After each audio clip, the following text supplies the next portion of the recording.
Здравейте, приятели! Показвам ви за продажба един уникален парцел, който се намира в град Банско. УПИ регулация. Намира се в източната част на град Банско, близо до Стария град. Всъщност в Стария град до него граничи на 150 метра, може би е околовръстния път. Парцела се намира има голямо лице на асфалтов път. Пред нас има уникална гледка към Пирин планина. Просто в момента има облаци и не се вижда, но тук се виждат и ски пистите, дори и Тодорка, абсолютно всичко. Цялата Пирин планина.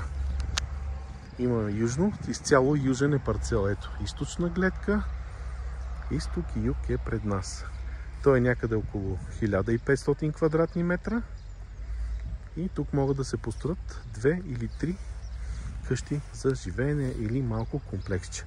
Също така, тук сме много близо до центъра, от видеото не личи, но от тук до самия център на Банско са може би 5-10 минутки пешком до градския парк и до болницата.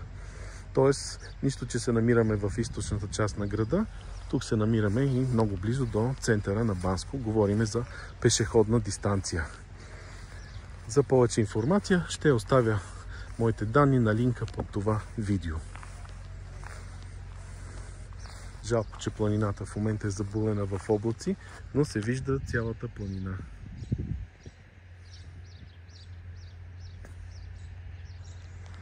В момента се намираме почти в средата на имота.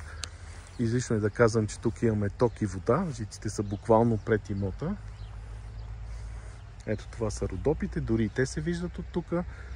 Това отдолу под нас е сграда, която точно зад нея, ето за тази жълтата сграда, е центъра и парка на Банско, буквално на няколко стотин метра.